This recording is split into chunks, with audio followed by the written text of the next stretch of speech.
next thing that we're going to do is probably one of the most popular tricks. If you have ever watched any sort of freestyle,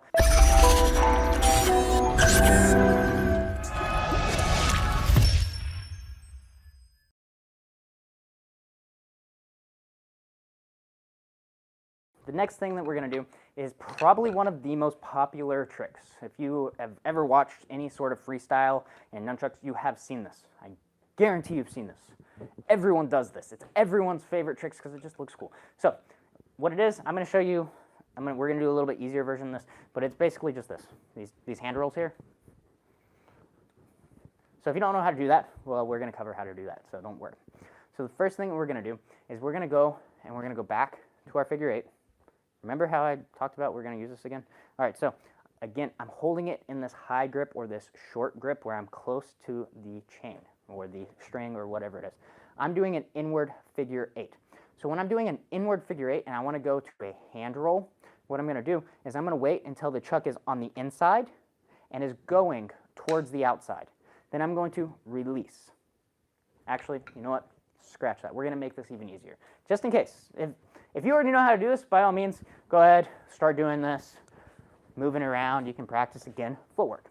If you don't know how to do this, we're going to make it even easier. We're going to start here. This is what's called a reverse grip. Just like this. I'm holding chuck. Notice my thumb is pointed towards the butt of the chuck. Now what I'm going to do is I'm going to roll it over the back of my hand, just like this, and I'm going to let go. And you can do this slow. And then I'm going to go the other direction. I'm going to let go here. So this is what a hand roll looks like in really slow motion. I'm just going over the back of my hand, and I'm going to release. Now, if you notice here, you see how bent these are? I'm going to get a stick to help show this. I actually want the chucks to move kind of like this whenever I'm doing it, right? I want them to stay straight, like as if I was using a stick. So when I'm going here, ideally I have that momentum, and my chucks, they bend a little bit, but they stay relatively straight as I'm doing this. So it's a lot easier when you get the momentum, but if you don't know how to do this, it can be difficult. So we're here, get a little bit of a swing in momentum, and go over the back. Get a little bit of that momentum, and go over the back of your hand. And over the back of the hand. Get some momentum, roll. Some momentum, and roll it. Momentum, and roll.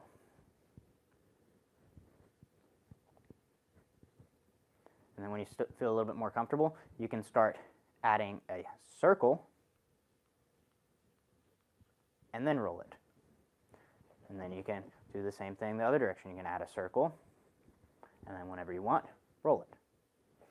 Okay, so that is the basic gist of the hand roll.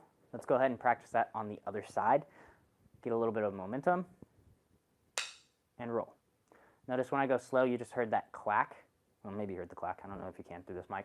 But you might have heard that clack, and that's because I was going so slow that the chucks bent all the way around instead of staying in that straight motion like I was talking about earlier.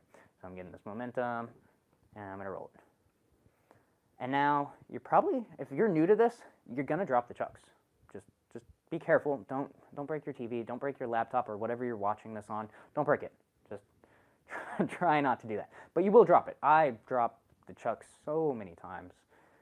I think I've broken a few things. So try to break less things than me. So try to break nothing. All right. So that is the basic idea of a hand roll. Now we're going to add it in with our figure eight. So again, if you look from the side, the top of this circle is moving in towards me. So that means this is an inward figure eight. Now, when I'm doing an inward figure eight, I'm going to do my first hand roll from going from the inside towards the outside. So I'm going from the inside towards the outside. Inside towards the outside, and I hand roll. And this is what's going to get us into what's called a reverse grip. And from here, we would do a reverse figure eight. So it's kind of the same thing. This is a little bit more advanced. You might know how to do this, you might not. You want to keep that same pattern going. And then we'd roll back. So we're here. Inward figure eight. And then as I'm going from the inside to the outside, I let go. And now for the reverse figure eight, inward figure eight, I'm going to go over my wrist, and then turn, over my wrist and turn. The pattern that the chuck is moving in is the exact same. I'm just holding it different, and this time I'm going to have the chuck sliding across, or the string sliding across my wrist as I do this. So I'm here. So it is a little bit different, but when you get to this reverse inward figure eight, as the chuck is going from the outside to the inside, like that, outside to the inside, outside to the inside, I'm going to let go. And now I'm back to a regular inward figure eight. And then as I go from the inside to the outside, I hand roll. As I go from the outside to the inside, I hand roll. Inside to the outside, hand roll, reverse inward figure eight, and then outside to inside, hand roll. Back to a regular inward figure eight.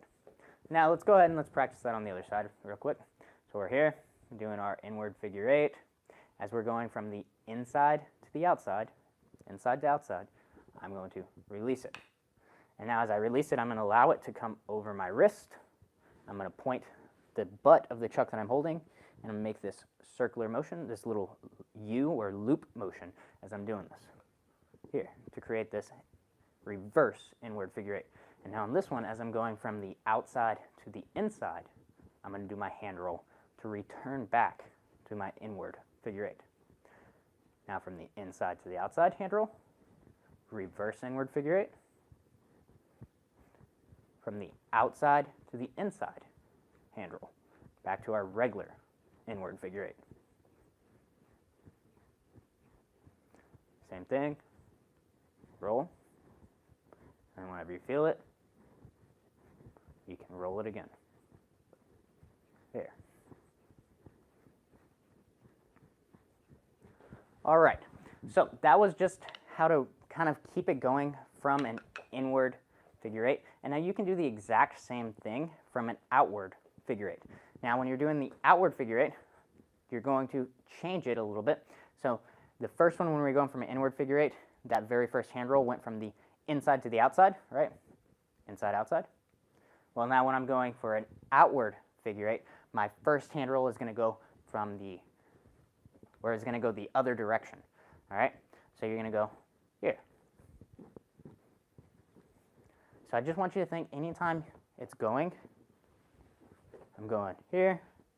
As it's coming back around and it's coming towards the back of my hand, that's when I can do a hand roll. And then I can keep that motion going. And now as it's coming back around, so it's moving this direction, I let go, boom, it goes over the back of the hand. So anytime it's going to go over the back of the hand, you can do a hand roll. All right, so we're not going to go too much into that because if you don't feel confident with those reverse figure eights, it might be a little bit difficult. So what we're actually going to do now is we're going to progress a little bit, and we're going to do constant hand rolls. So what does that mean? It means I'm going to do one hand roll right into another hand roll, one hand roll into another hand roll, 1, 2. That way we don't have to do that reverse figure eights like this, because this can be a little bit more difficult for people if you're doing it here. It's a good way to kind of break it down, but when you start to feel a little bit more comfortable, you're going to be able to do both sides. Now, again, if you are new to this, you are going to drop it. You might even throw it. Don't break anything. All right, try to keep the momentum going, but try not to break anything. Now, when you're doing this, when you just did that second hand roll, so I do the inside one, and I do this outside one. So after I do this outside one, I'm going to loop it around towards the back of my body, or towards the outside, and then I'm going to bring it back to the inside. So the pattern actually looks something like this. It's not quite a figure eight. It's kind of a figure eight, but it's got this loop on this outside. And that's going to be the pattern that your hand's going to be moving in order to continuously do these rolls. So again, in, out, circle on the outside. It's kind of difficult at first. So you can go in, out, circle on the outside. In, out, circle on the outside. In, out, outside circle. In, out, outside circle. In, out, outside circle, in, out. And that outside circle brings it right to the in. And now I'm doing this kind of a weird motion where my elbow is raised up and I'm moving along with the chucks. If you want to think of it, you can kind of think of it like a downward elbow strike if you've ever done any Muay Thai. It's kind of like that here. And now we just add those hand rolls. Roll, roll. So honestly, you can try to learn the pattern like I'm showing it, but one of the best things to do is really just kind of play around. Try hand roll on one side, hand roll on the other side, hand roll on one side, hand roll on the other side, and just try to keep that momentum going. Sometimes it's harder to actually try to figure out exactly what I'm doing, like the exact pattern. You know, I'm going here. Sometimes it's harder to do that and then add in these than it is to just add these in. Now, of course, everybody's different. Maybe you're one of the people that really likes to learn this swinging pattern before you add the hand rolls to the swinging pattern. Again, everyone's different. I learned it just by doing the hand rolls, and then I started breaking it down, and I was like, oh, that's a different swinging pattern. At first, I thought it was just a figure eight, but it's a little bit different. And as always, if this is too easy, start walking around, start moving, practice footwork patterns, practice anything that you want to make it a little bit more complicated if it's too easy. But I guarantee this is one of the most common tricks that everyone does. And once you start to get it and you can just go and go and go without doing things like this, where you drop it, it's a lot of fun. Again, that is going to happen. Don't worry about it when it happens. Not if it happens, when it happens. All right, so now let's go ahead and let's try the same thing on our other hand. Yes, try it on your other hand. My other hand is not as good either, so don't worry. If you drop it, I might drop it with you. That's okay. So same patterns. One thing that I like to do to start this off is I like to do that first motion here where I raise the elbow and I come down across.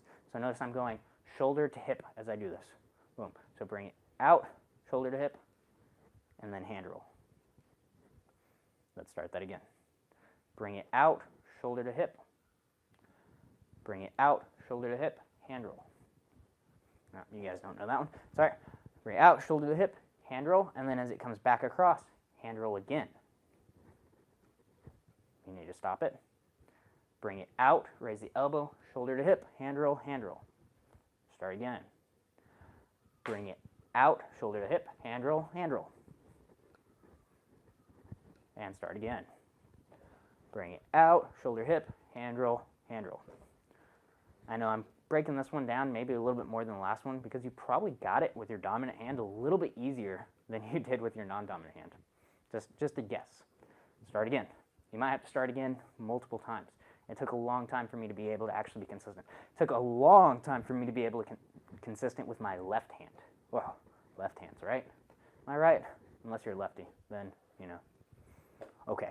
All right, so a few more.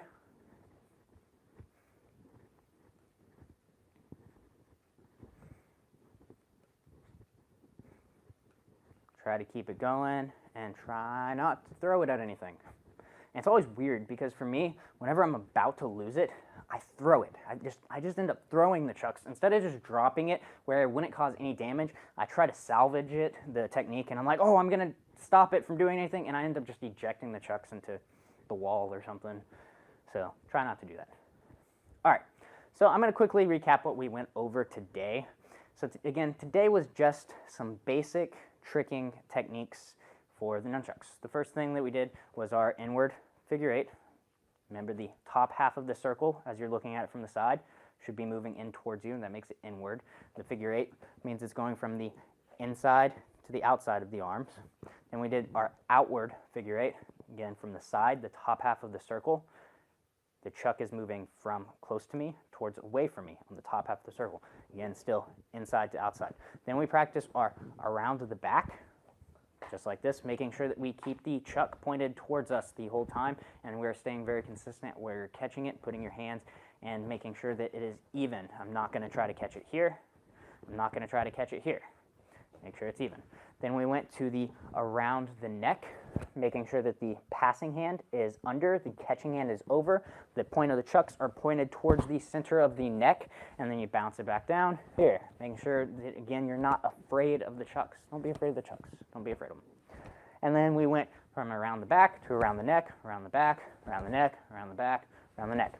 Then the next thing we covered was just the basic how to do a hand roll, just like this. And then we kind of did it with the figure eights here. We did it just with the inward figure eight. Again, if you don't really know this reverse inward figure eight, it can be a little bit complicated to do that. And then we did the continuous. And the only continuous we did the continuous with the outward figure eight. All right? So again, if you look from the side, you can see that the chuck is moving. Let me try to slow it down a little bit. I might drop it trying to slow it down. The chuck is moving out and away from me on the top half of these circles as compared to moving in like this towards me. So we do have continuous on our inwards and our outward figure eight. So try to practice both of those. I'm not covering all of that today. All right, guys. So hopefully you enjoyed today's class. Hopefully it wasn't too easy for you. Again, if these things are too easy for you, add some footwork to it. Or close your eyes. Just do something to make it more difficult. Maybe you can practice this while balancing on one leg, trying not to, smash your leg. If you're going to do that, I actually probably recommend doing this. All right, so you can make these more difficult for you if these things are too easy. You want to try to take away some of the brain power from your hands and add it to your legs. That's what happens when we do double chucks, is now instead of all of our brain power in one hand, it's split. All right, so there's ways to make these basic things more difficult for you. All right, guys, so hopefully you enjoyed today's class. Have a great day.